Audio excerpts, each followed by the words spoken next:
Olá, boa tarde. Mais uma vez estamos aqui reunidos para o estudo do Livro dos Espíritos, livro de Allan Kardec. Hoje vamos iniciar o estudo do episódio 22. Mas antes de iniciarmos propriamente o estudo, quero pedir ao nosso guia, nosso irmão maior, nosso Mestre Jesus,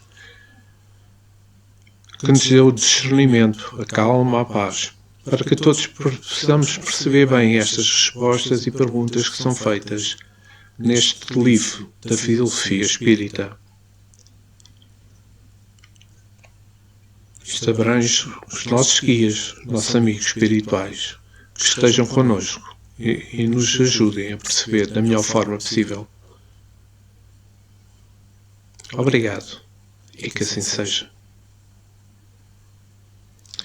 Vamos então dar início ao episódio 22 do Livro dos Espíritos. Estamos no capítulo 2 da Encarnação dos Espíritos e estamos nas perguntas referentes à alma. Na pergunta 141, Allan Kardec questiona: há alguma coisa de verdadeiro na opinião dos que pretendem que a alma é exterior ao corpo e o circunvolve? A pergunta dos espíritos superiores é clara. A alma não se acha encerrada no corpo, qual pássaro numa gaiola, irradia e se manifesta exteriormente como a luz através de um globo de vidro ou como o som em torno de um centro de sonoridade. Neste sentido, se pode dizer que ela é exterior, sem que por isso constitua um invólucro do corpo. A alma tem dois invólucros, um sútil e leve é o primeiro que chamamos de perispírito, outro grosseiro, material e pesado, o corpo. A alma é o centro de todos os envoltórios, como o germe de um núcleo. Já o temos dito. Vejamos que esta resposta é muito clara, novamente, dos espíritos superiores. Vejamos desta forma. O estudante tem direito de especular aquilo que lhe desgasta ao raciocínio. Para tanto, estamos dispostos, os encarnados e os desencarnados, a responder a tudo aquilo que possamos entender. E o que nos coube entender no meio de todas estas questões é que acerca das leis espirituais do espírito e dos corpos.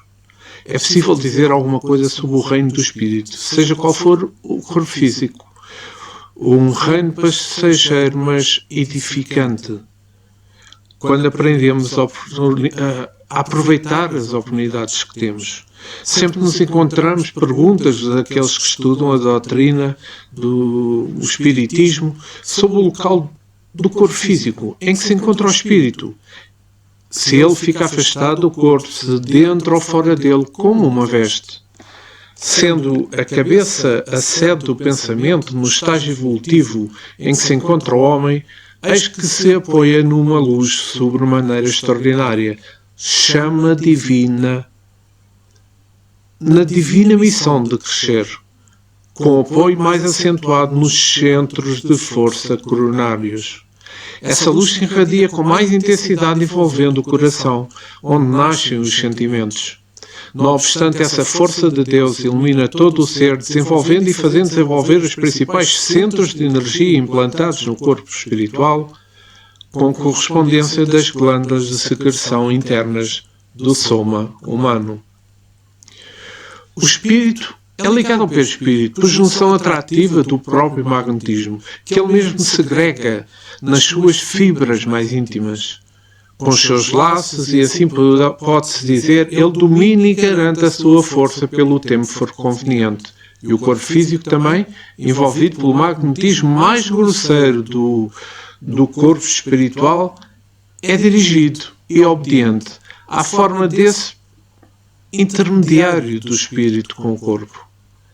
Eis aí uma cadeia de influências sob o comando do espírito imortal, que vive e progride onde Deus lhe ofertou os recursos para tal.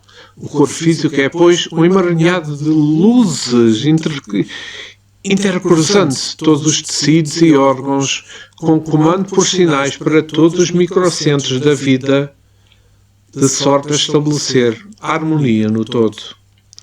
O reino do Espírito na cadeia, vejamos que, ou seja, na própria carne, é uma das maiores maravilhas do universo.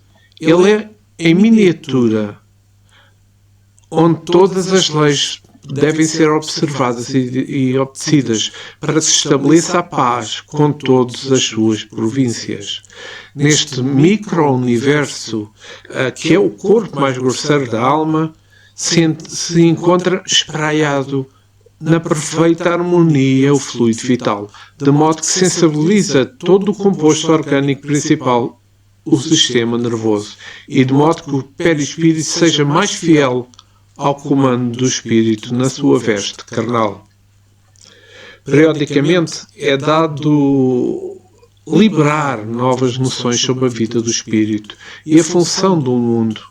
O véu vai-se abrindo aos poucos, de acordo com a evolução que nós tenhamos. Procurando meditar sobre o assunto, podemos, pelo esforço próprio, ir mais aprofundando nestes mistérios da alma que encantam e alegram em todos os corações, surgindo a grande esperança que marca na vida o princípio da felicidade, mesmo vivendo na carne. Allan Kardec, na pergunta 142, que dizeis dessa outra teoria segundo a qual a alma numa criança se vai completando a cada período da vida? A resposta é a seguinte: o espírito é uno. E está tudo na criança, como no adulto. Os órgãos ou os instrumentos de manifestações da alma é que se desenvolvem e completam. Ainda aí tomam o efeito pela causa. Vejamos a alma e a criança, que é o que se baseia esta pergunta 142. As teorias são diversas acerca da jornada da alma, em todos os seus aspectos. No momento da concepção, no encontro do óvulo com o espermatozoide, são atados os primeiros laços do espírito ao corpo. Isto é, feito pelos engenheiros espirituais, conhecedores perfeitos da ciência da reencarnação. É muito lógico que não se pode ligar completamente o espírito ao corpo nos seus primeiros dias de formação, pois este não resistiria às vibrações irradiadas por aquele foco de luz. Seria qual a energia elétrica poderosa numa lâmpada frágil de baixa voltagem. Tudo no mundo obedece à gradação, que ela existe para se expressar com mais segurança. Assim também o espírito, quando está chegando para tomar uma forma física. A moderação é o caminho em que se transitam todos os benfeitores espirituais. No entanto, não há uma regra absoluta. Os laços vão se ajustando mais ou menos depressa, de acordo com a evolução da alma, como já falámos anteriormente. Podemos observar em todo o mundo crianças prodígios, em completo domínio das suas faculdades. Enquanto adultos, esses são em grande número, estão em desarmonia com os seus valores espirituais. Há 3 reajustes na própria reencarnação. Para todos, aos 7, 14 e 21 anos. São estes 3 ajustes. São leis mutáveis de acordo com o progresso da humanidade. Certamente que os órgãos de informação nunca poderiam expressar a capacidade de uma alma com a legitimidade do seu despertar.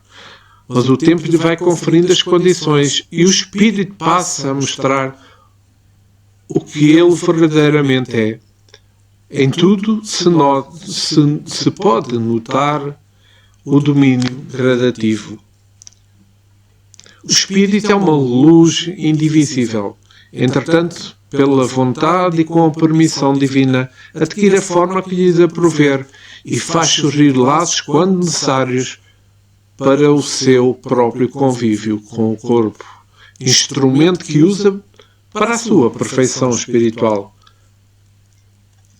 Todos nós que estudamos e em nós mesmos temos os fenómenos da nossa vida, computando valores e recolhendo as verdades que já podem ser suportadas. A vida é infinita e sempre temos alguma coisa para aprender. O nascimento de uma criança no mundo é uma graça do Senhor, é uma maravilha cujos pormenores os homens ainda desconhecem.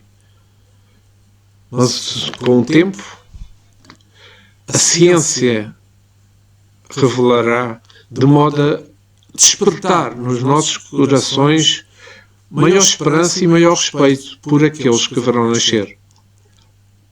Falando no nascimento, o aborto não é o produto de completa ignorância, mas o fruto do orgulho, da vaidade e do egoísmo, porque entre os homens primitivos não ocorria isso. Claro que o espírito está todo na criança, como no adulto, por não haver divisões de estrutura íntima. As diferenças são os laços que se vão apertando com o passar do tempo e a maturidade espiritual. O corpo humano é uma máquina perfeita nas mãos da alma, que a movimenta, e o espírito é o gerador das energias para a sua própria movimentação, onde quer que seja. Se pedirmos a nós, homens, para meditar em todas as espécies de vida, analisar e orar, que a compreensão surgirá nos nossos entendimentos, como a alga que se desprende dos céus como chuva, com as bênçãos de Deus. E passamos à pergunta 143, continuamos a falar sobre a alma. Porque todos os espíritos não definem do mesmo modo a alma? Então, esta pergunta é extremamente interessante. E a resposta perfeita. Os espíritos não se acham todos esclarecidos igualmente sobre estes assuntos. Há espíritos de inteligência ainda limitada, que não compreendem as coisas abstratas. São como as crianças entre vós. Também há espíritos pseudo-sábios que fazem alarde das palavras para se imporem ainda como sucede entre vós. Depois, os próprios espíritos esclarecidos podem exprimir-se em termos diferentes, cujo valor, entretanto, é substancialmente o mesmo, sobretudo quando se trata das coisas que a vossa linguagem mostra impotente para traduzir com clareza. Recorrem então a figuras, a comparações que tomais como realidade. A resposta é extremamente interessante sobre estas definições que os espíritos superiores falam. Fechamos que as diferentes definições sobre a alma são uma prova de que os espíritos não se encontram em só um nível de entendimento. Conhecer a si mesmo somente é possível depois de uma maturidade mais profunda, de modo que o espírito desperte para o amor e a sabedoria. Estamos em um caminho infinito, como que subindo para os cimos da verdade, e a fila é, pois, interminável. De grande sorte para que cada criatura se encontra em uma posição na escala grandiosa do entendimento. Existem definições sobre a alma que são assustadoras. Por vezes, certos iniciantes na verdade do espírito, mas todas elas passam e somente a verdade fica de pé, porque o tempo é o melhor selecionador no que se refere às leis espirituais. Podemos comparar muitos espíritos que comunicam com os homens por processos mediúnicos com os mesmos homens. A morte não é sinónimo de evolução, pois passamos para o lado espiritual, trazendo sempre o que realmente se é. Ou seja, o que somos aqui na Terra, vamos ser no plano espiritual. O homem é ainda mesmo os mais esclarecidos na ciência, que se perdem para explicar o comportamento do corpo humano e por vezes não entendem de maneira perfeita nem o funcionamento do próprio fígado, mas sabem dar algumas explicações sobre o mesmo e sobre outros órgãos. Não obstante, há muita controvérsia dentro da medicina e somente o tempo irá clarear as melhores teorias, quando elas forem sustentadas pela parte prática que se confirma. Assim também ocorre no mundo dos espíritos. As variedades de inteligências que se comunicam com as criaturas humanas não são verdadeiramente sábios. Na maioria são pseudo-sábios. Quase todos com boa vontade. Entretanto, não basta somente a boa vontade, é preciso saber para melhor ajudar. A literatura e os conceitos espirituais hão de sofrer reparos pelas mãos do progresso. Essa é uma lei. Tudo muda para melhorar. Caso contrário, pararíamos no tempo e no espaço. Quem avança deixa para trás velhas experiências, renovando-as para a grandeza da vida. Não devemos nos assustar com todas as definições que são dadas. Elas não alteram a verdade. São processos que o amanhã irá encarregar-se de modificar. Se não estiverem certas, e nós continuaremos a caminhar. As crianças fazem coisas crianças e os adultos fazem coisas de adultos. Os espíritos altamente evoluídos, quando por misericórdia estagiam na Terra, medem o que se pode falar e analisam o que se pode fazer, sabendo que a verdade é relativa. Não violentam as consciências com o que elas não podem compreender. Os espíritos não definem do mesmo modo a alma, por serem elas diversificadas na escala evolutiva. É nesse sentido que há diversidade nas religiões no mundo material para ajudarem a todos na subida para Deus. Eis aí o amor do Criador para todas as criaturas. Em um futuro bem distante, há que se cumprir a afirmativa de Jesus, de que haverá um só pastor e um só rebanho, selecionado por direito, como as almas afins suportam. Uma verdade maior, que virá. E na pergunta 144, Allan Kardec questiona: que se deve entender por alma do mundo? Vejamos esta interessante e direta pergunta para uma resposta dos espíritos superiores. O princípio universal da vida e da inteligência, do qual nascem as individualidades. Mas os que se servem dessa expressão não se compreendem, as mais das vezes, uns aos outros. O tempo, a alma, é tão elástico para que cada um o interpreta ao sabor das suas fantasias. Também a Terra hão de atribuir uma alma.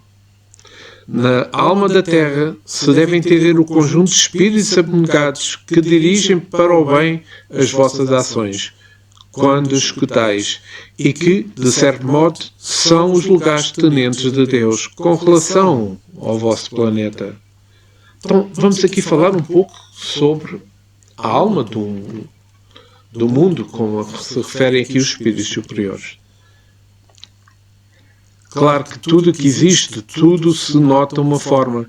Tem algo que o dirige, como sendo uma inteligência. Podemos falar, por exemplo, sobre a mitologia, mas mais acentuadamente na Grécia e na Roma, onde se cultuavam vários deuses, na divisão da própria natureza. O deus do vinho, o deus da lavoura, o deus das águas, o deus dos ventos, o deus das mantas, o deus do amor, etc., etc. São quase intermináveis o número de deuses nas divisões da terra, e os grandes místicos tinham como a alma da terra um deus.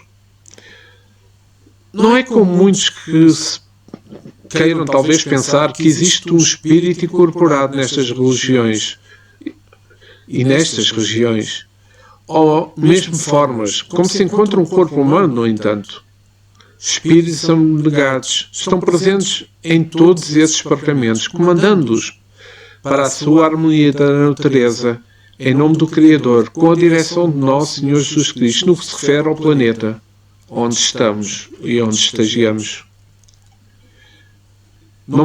Como é que podemos pensar que existe alguma coisa no universo sem a proteção do Criador?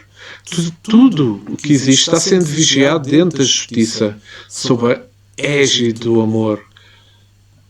Se quisermos, podemos dizer que a alma do mundo é o fluido universal que a tudo interpenetra com a maior facilidade, desde o átomo aos mundos e desde a toda a criação interminável de Deus. Ele sensibiliza a matéria para que ela obedeça à vontade espiritual de quem a comanda. Podemos e devemos chamar essa força energética do mundo de hálito divino. Em se tratando da vegetação da Terra, existe um espírito encarregado, altamente consciente dos seus deveres, que pode e responde sobre esse departamento onde tem as operações complicadas sob o seu comando. Sob a sua regência, encontram-se falanges e falanges de espíritos espalhados por toda a Terra, operando sob as suas benéficas ordens. Assim ocorre com todas as outras divisões. Eis aí a alma das matas, que assiste e vigia tudo o que se passa através dos operários do bem. Assim também como a relação à medicina, à psicologia, ao direito, à sociologia, à política e mesmo à religião. Cada divisão dessas tem um espírito que a dirige e sustenta, usando intermináveis agrupamentos de outros espíritos preparados para tal evento. Existem ainda inumeráveis escolas no mundo espiritual para a preparação dessas entidades que se dispõem a trabalhar para o progresso das coisas e para o progresso de si mesmas. Eis aí como Deus, o Deus único de toda a criação, vigia, instrui e ama tudo o que se fez, com a sua incomparável paternidade. Pode-se dizer que Cristo é a alma do mundo, sendo diretor do planeta. Ele o usa como um corpo ciclópico, onde milhões de almas trabalham em todas as direções, como sendo uma grande escola de Deus para a preparação dos espíritos em ascensão, onde o processo é uma força do próprio Criador. Não existe confusão nas leis de Deus. Em tudo canta a harmonia na mais perfeita síntese do amor. Do elemento primitivo até a exaustão infinita da criação, da grande luz. E vamos à pergunta 145. Como se explica que tantos filósofos antigos e modernos, durante tão longo tempo, hajam discutido sobre a ciência psicológica e não tenham chegado ao conhecimento da verdade? Pergunta Allan Kardec. A resposta é muito direta dos espíritos superiores. Esses homens eram precursores da eterna doutrina espírita, preparam caminhos. Eram homens e tal e qual se enganam tomando as suas próprias ideias pela luz. No entanto, mesmo os seus erros servem para realçar a verdade, mostrando o pró e o contra. Demais, entre esses erros se encontram grandes verdades que o estudo comparativo torna apreensíveis. E aqui vamos aqui falar um pouco sobre esta pergunta 145. Falemos um pouco sobre filósofos e também sobre profetas. Grandes génios que vieram à Terra na ciência, na filosofia, na religião, como sendo instrumentos do progresso em todos os sentidos. Não eram homens perfeitos no conhecimento integral da verdade. E é por isso que, em muitos casos, os que eles disseram mostra alguma contradição com o que se conhece hoje sobre tais sabedorias. Como se pode ensinar os alunos na instrução primária? O conteúdo reservado aos das últimas. Como podemos explicar a matemática de um físico já domina e aplica? E às crianças que ainda desconhecem os factos fundamentais. Com um rápido raciocínio, chegaremos à conclusão do porquê os filósofos e profetas não trouxeram para o povo a verdade despida da roupagem necessária às suas viagens na escola dos homens. Também nós, os outros, no mundo espiritual, temos os nossos limites de conhecimentos. Aprender o que não se deve é violentar o que não se deve, não pode ser, ou aquilo que não pode ser, acredito. Os grandes filósofos e profetas, consumados pelos instrumentos precursores da ideia cristã, lançaram as sementes daquilo que poderia vir com maior expressão, por intermédio do Cristo, a pedra filosofal da sabedoria. Vejamos o caso de Jesus. Ele ensinou de um modo singular, de maneira a ser interpretada em inúmeras faixas evolutivas, quando nos disse que enviaria um Consolador para ficar connosco para sempre, repetindo o que ele disser e ampliando as suas inestimáveis lições, de acordo com o nosso crescimento espiritual. Neste caso, a doutrina espírita é o Consolador prometido pelo Senhor, a fim de dar cumprimento à sua palavra. A mediunidade é, pois, um instrumento dessa verdade, para que possa conhecer o mais além na gradação das inteligências. A verdade absoluta, é claro, é Deus. Abaixo dele, ela é simplesmente relativa, de acordo com o tamanho evolutivo de cada criatura. Não são somente as religiões que, em todas as suas fontes de sabedoria, existem afirmativas gradiosas sobre a lei de Deus, que por vezes fogem à percepção até mesmo dos outros. A isso, a obra do ensino codificador da doutrina espírita afirma que todos os homens, e mesmo os espíritos fora da carne, são médios. Essa é a verdade, porque através de todos os ensinamentos estudados e analisados, encontramos revelações diversas, porque Deus opera em todos, a favor de tudo, com o mesmo amor. Se encontramos algum erro em páginas que confirmamos serem sérias, não se perturbem os nossos corações. Esses erros são motivados para que estudemos com mais interesse e procuremos com mais afinco a verdade. Em tudo dai graças, pois essa é a vontade de Deus em Cristo para conosco, disse o apóstolo Paulo. E o livro dos Espíritos confirma essa assertiva, dizendo: tudo tem uma razão de ser e nada se faz sem a permissão de Deus. Não podemos esquecer a nossa parte no descobrimento da verdade que já suportamos. Se há homens espíritos angélicos, também estamos no caminho. A posição em que eles se encontram foi conquistada. Mas nós também haveremos fazer o mesmo. Demora o tempo que demorar. Na pergunta 146, a alma tem no corpo sede determinada e circunscrita? Pergunta Allan Kardec. Não, responde os espíritos superiores. Porém, nos grandes gênios, em todos os que pensam muito, ela reside mais particularmente na cabeça, ao passo que ocupa principalmente o coração naqueles que muito sentem e cujas ações têm todas por objetivo a humanidade.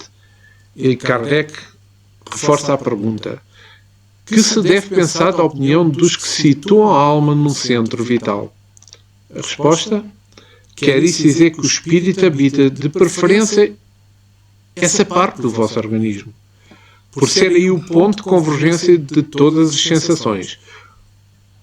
Os que a situam no que consideram o centro vital, esses se confundem com o fluido e o princípio vital. Pode, todavia, dizer-se que a sede da alma se encontra especificamente nos órgãos que servem para as manifestações intelectuais e para as manifestações morais. Então, estamos a falar aqui alma e o corpo, não é? Já muita gente se preocupa com a função da alma no corpo físico, isto é, o motivo de muita alegria para os espíritos superiores que nos orientam. Essas descobertas surgirão gradativamente, através dos estudos e pesquisas nesse esforço dos homens. Entre a bondade de Deus, através dos meios que dispõe, que são infinitos para revelar aos mesmos homens as verdades que confortam e libertam. A doutrina espírita é uma dessas misericórdias de Deus. Ela veio familiarizar os homens com os espíritos encarnados, favorecendo assim o intercâmbio entre eles, e assim se dá em qualquer lugar do mundo, entre qualquer raça ou qualquer casta. A verdade é sempre um sol, cuja existência não podemos negar, porque os seus raios dissipam as brumas da ignorância, aquecendo mesmo os que não a aceitam. Os intelectuais e místicos meditavam e por vezes escreviam muita coisa sobre a relação da alma com o homem, onde essa se encontrava no domínio do corpo. Eles procuravam e por fim a resposta veio pelo processo de uma doutrina que poderia responder a essas perguntas. Eram os mesmos espíritos encarnados. Os mesmos espíritos desencarnados, que por estarem livres da matéria e por conhecerem a função da vida, esclareceram por processos mediúnicos ao codificador do espiritismo que a alma se encontra mais acentuada na cabeça daqueles que pensam mais e no coração dos que usam mais sentimentos. São dois pontos capitais de sustentação da vida, de onde a alma se irradia por todo o corpo. A alma se localiza certamente na cabeça por ali estar um instrumento mais perfeito para as suas comunicações.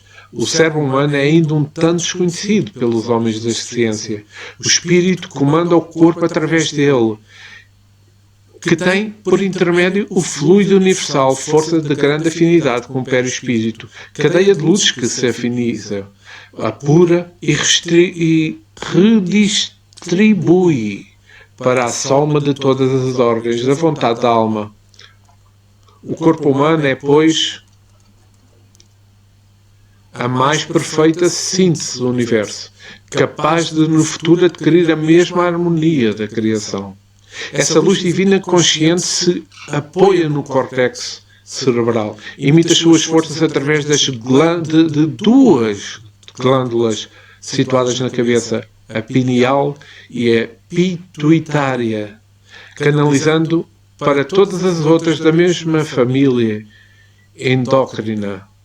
Daí é distribuído para todo o complexo humano, pelas redes mais sensíveis do sistema nervoso.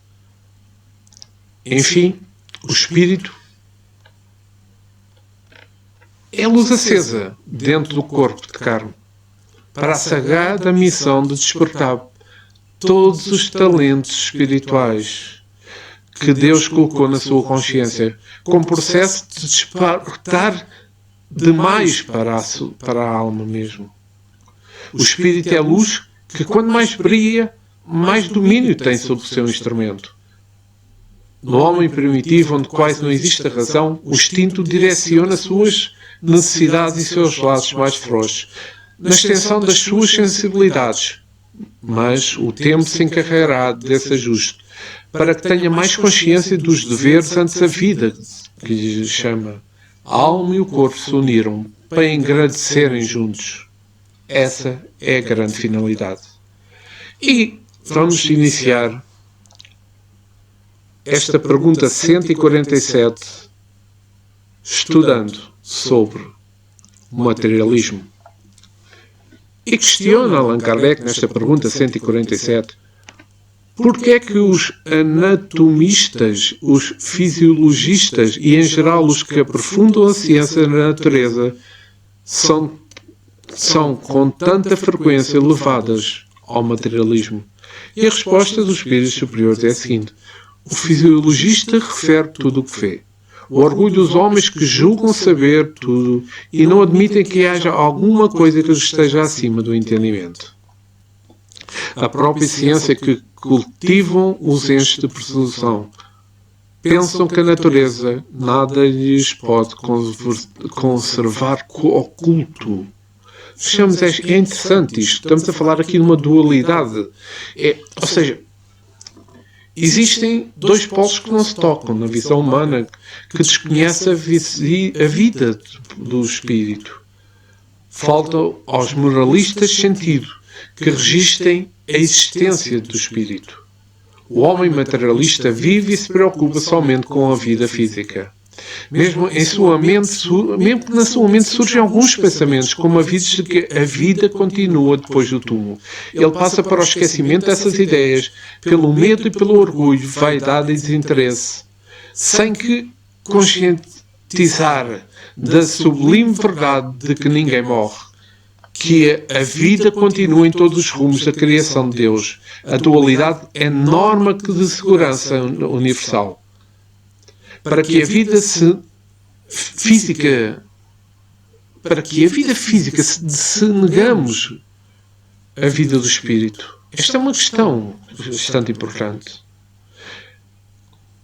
Concitamos os materialistas a aprofundarem as suas pesquisas nos estudos espiritualistas, como que batendo à porta da sabedoria para que, ao serem abertas, encontrem um reino fabuloso de conhecimento sobre a sobrevivência da alma. Recordam-se? Conhece-te a ti mesmo. Recomenda um grande filósofo.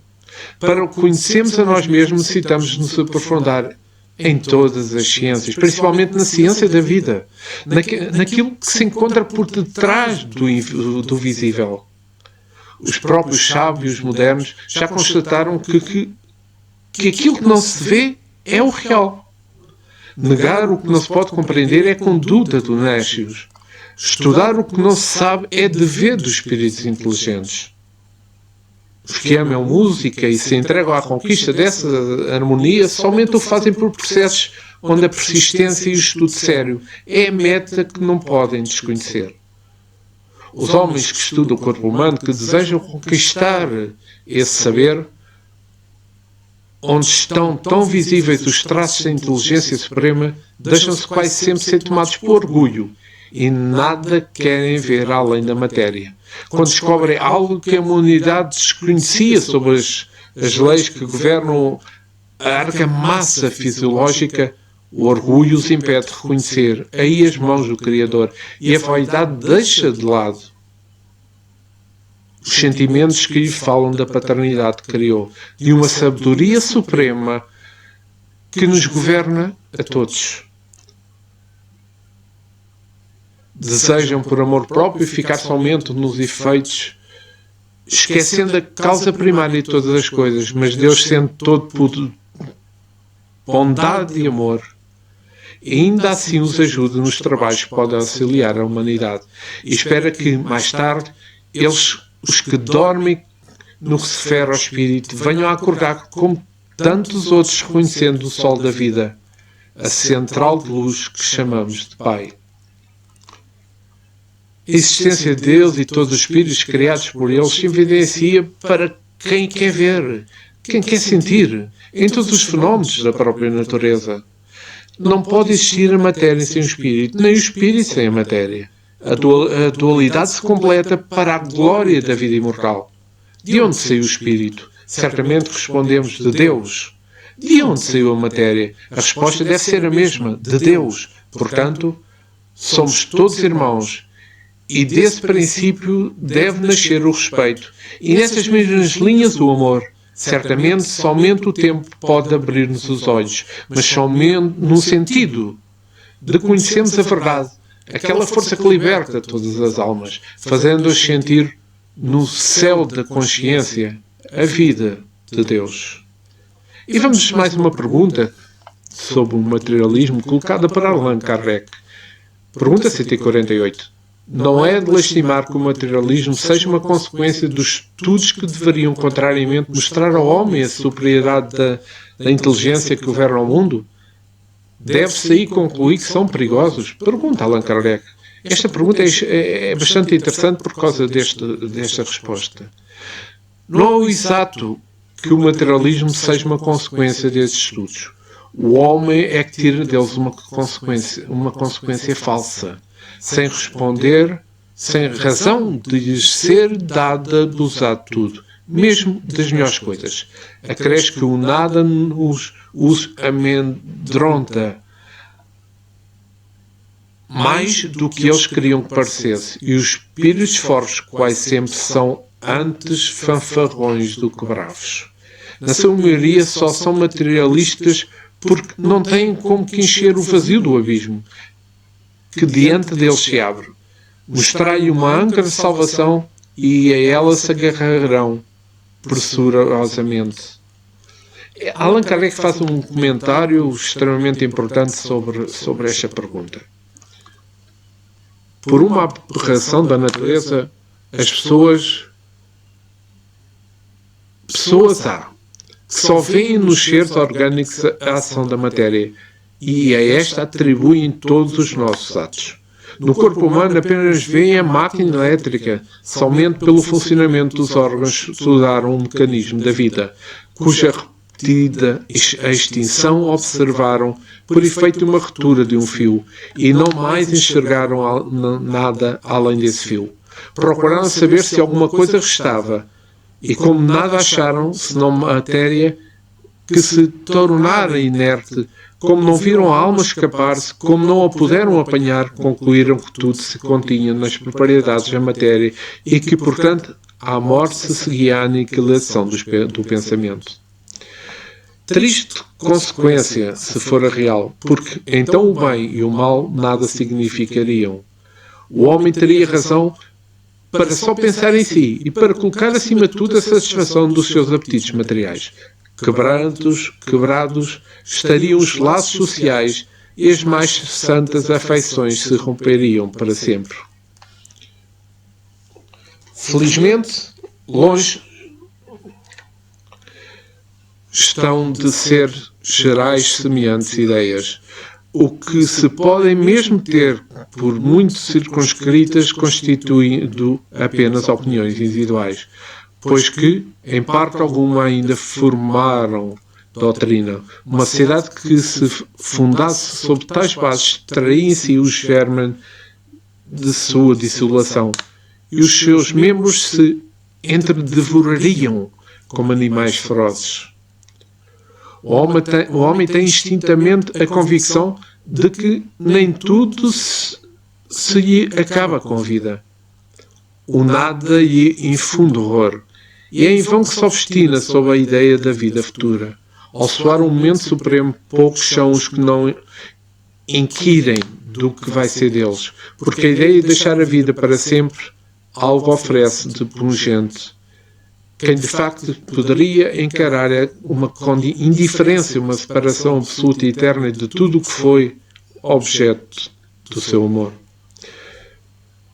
Quem poderia ver terror, abrindo-se em si um imensurável abismo do nada, onde se sepultassem para sempre todas as suas faculdades, todas as suas esperanças. E dizer a si mesmo, pois que, depois de mim, nada mais, senão um vácuo. Tudo definitivamente acabado. Mais alguns dias e a minha lembrança se terá acabado. Mais alguns dias e a minha lembrança se terá apagado da memória dos que me sobreviverem. Nenhum vestígio dentro, em pouco, restará na minha passagem para a terra. Até mesmo o bem que fiz será esquecido pelos ingratos a quem beneficiei. E nada compensar tudo isso. Nenhuma outra perspectiva além do meu corpo ruído pelos vermes. Não tens quadro alguma coisa horrível de glaciar? A religião ensina que não pode ser assim. E a razão no confirma. Mas uma existência futura, vaga e indefinida, não apresenta o que satisfaça os nossos desejos do positivo. É sem muitos a origem da dúvida. Possuímos alma, está bem. Mas que é a nossa alma? Tem forma de uma aparência qualquer? É um ser limitado ou infinito? Dizem alguns que é um sopro de Deus, outros uma centelha, outros uma parcela do grande todo, o princípio da vida e da inteligência, que é, porém, o que de tudo isto ficamos sabendo. Que nos importa ter uma alma se extinguíssemos a vida? Elas aparecem em imensidade com as gotas das águas do oceano? A perda da nossa individualidade não equivale para nós ao nada? Diz-nos também que a alma é imaterial. Ora, uma coisa imaterial carece de proporções determinadas. Desde então, nada é para nós. A religião ainda nos ensina que seremos felizes ou desgraçados conforme o bem e o mal que havemos feito. Que vem a ser. Porém, essa felicidade que nos aguarda no seio de Deus. Porém, uma beatitude, uma contemplação interna sem outra ocupação mais do que entoar louvores do Criador. As chamas do inferno serão uma realidade ou serão um símbolo? A própria Igreja lhes dá esta última significação. Mas então, quem são aqueles sofrimentos? De onde se vê um legado do suplício? Numa palavra é o que se faz, que é o que se vê nesse outro mundo, a que a todos nos espera. Dizem que ninguém jamais voltou lá para dar, voltou de lá para nos dar informação. É erro dizer que a missão dos Espíritos consiste precisamente em nos esclarecer acerca desse futuro. Em fazer com que, até certo ponto, o toquemos com o dedo e penetremos com o olhar, não mais por raciocínio somente, porém pelos factos. Graças às comunicações espíritas não se trata mais de uma simples presunção, de uma probabilidade com a qual cada um conjeture à sua vontade. Que os poetas embelezem com as suas ficções, ou acumulem de enganadoras imagens aleatórias. É a realidade que nos aparece, pois que são os próprios seres do além-túmulo que nos vêm escrever a situação em que se acham, relatar o que fazem, facultando-nos a assistir, por assim dizer, a todas as peripécias da vida, da nova vida que lá vivem, mostrando-nos por esse meio a sorte inevitável que nos está reservada, de acordo com os nossos méritos e deméritos. Haverá nisso alguma coisa de antirreligioso? Muito pelo contrário. Porquanto os incrédulos continuam aí a fé, os tíbios a renovação do fervor e da confiança. O Espiritismo é, pois, o mais potente auxiliar da religião. Se ele está, é porque Deus o permite. E o permite para que as nossas vacilantes esperanças se revigorem e para que sejamos reconduzidos à senda do bem pela perspectiva do futuro. Eu não vou fazer nenhum comentário e vamos passar à pergunta seguinte, porque este comentário acho que é bastante explícito para entendermos realmente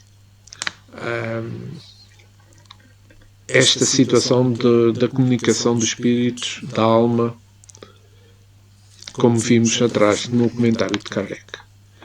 Vamos então dar início ao capítulo 3, da volta do espírito, extinta a vida corpórea à vida espiritual. Neste capítulo, nas perguntas deste capítulo, vamos falar sobre a alma após a morte, a sua individualidade, a vida eterna, a separação da alma e do corpo, perturbação espiritual. A alma após a morte. Pergunta 149. Que sucede à alma no instante da morte? A resposta é muito direta, mas também já a conhecemos. Volta a ser espírito, isto é, volta ao mundo dos espíritos, de onde se apartara momentaneamente. Então, vamos falar aqui sobre um pouco sobre o espírito depois da morte. Como responderam os espíritos superiores, a alma depois da morte volta ao plano espiritual de onde veio. É como se estivesse internada em uma universidade, em contínuo aprendizado. E ao terminar o curso, voltasse ao campo do trabalho maior, a fim de se sentir mais livre no exercício das suas obrigações. A carne é uma bênção de Deus que nos compete aproveitar como sendo experiências valiosas. Quem despreza essa oportunidade do mundo é tomado por arrependimento constrangedor e busca à sua volta nas lides humanas com redobrados deveres para aliviar o fardo. Vida. Em se comparando com a eternidade da alma, o corpo humano é uma prisão-escola, onde as faculdades estão abafadas, se não oprimidas, dependendo do esforço próprio de cada um, para que se inicie essa libertação, na luz do tempo e nas bênçãos de Deus. O Evangelho de Nosso Senhor Jesus Cristo é para nós, sejamos encarnados ou desencarnados, um código que favorece a iluminação dos nossos sentimentos. Mas, para tanto, devemos procurar essa melhoria.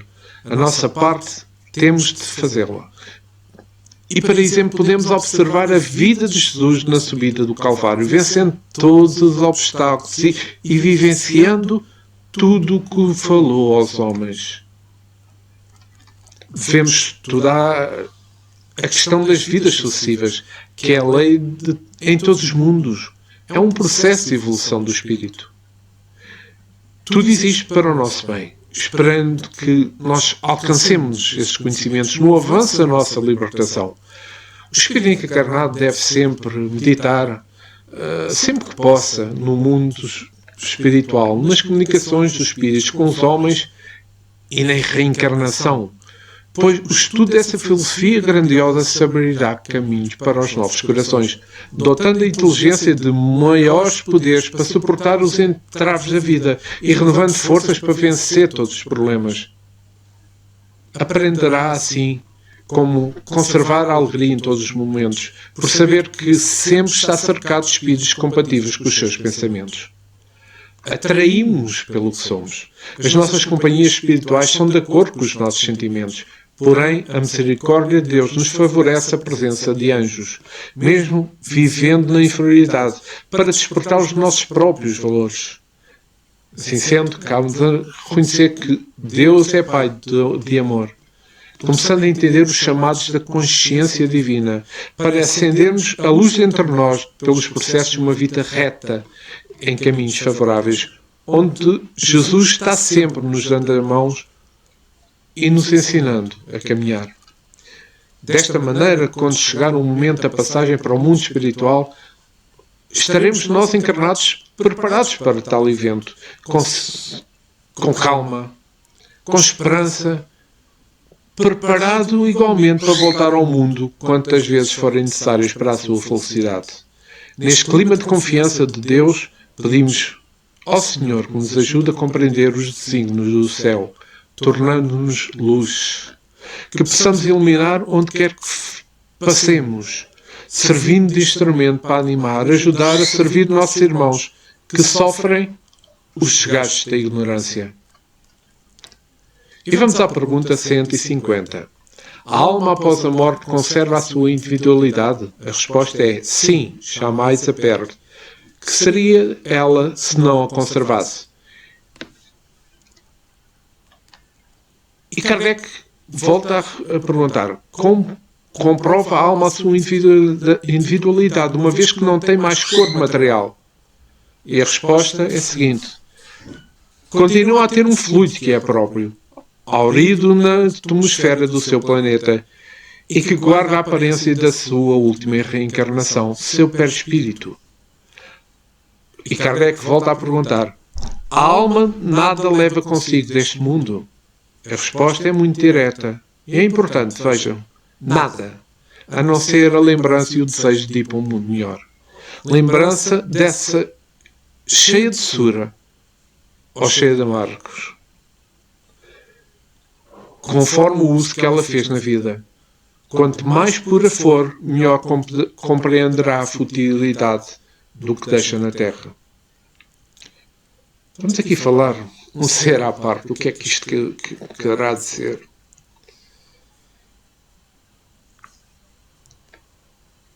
É isso que os desencarnados desejam sempre afirmar para os que estão na Terra, presos ao corpo da carne, que a alma conserva depois da morte a sua individualidade. Quando ela descobre que não morreu, a sua alegria é intensa e a sua esperança é bem maior.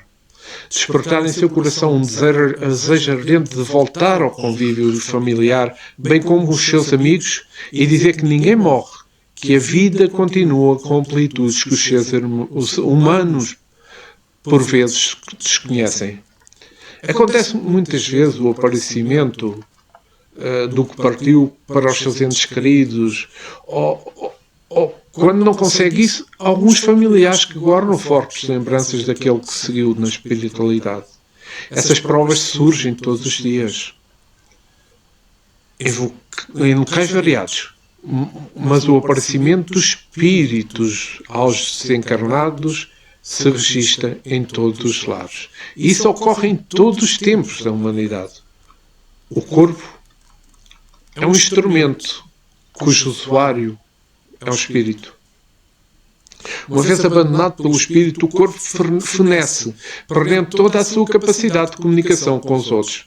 O físico perde a sua forma, desfazendo-se e voltando ao mundo de onde partiu, para tomar novas formas, onde for chamado pela natureza. A alma não perde a individualidade.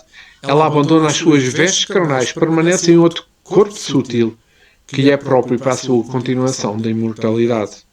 O que chamamos com muita propriedade de espírito é um instrumento de comunicação no mundo em que habita.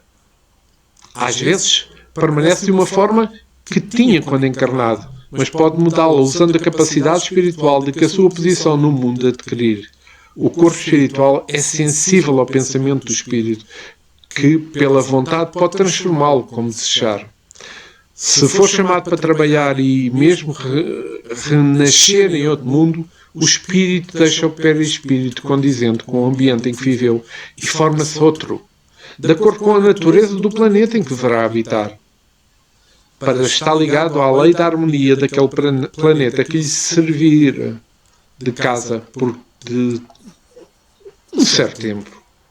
No entanto, devemos compreender que os corpos dos espíritos são diversos.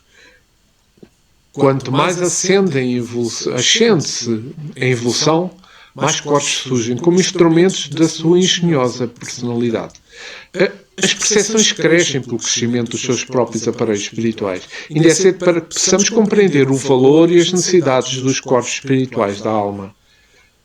Se já conhecemos alguma coisa nesse sentido, ainda estamos no período preparatório da sabedoria espiritual.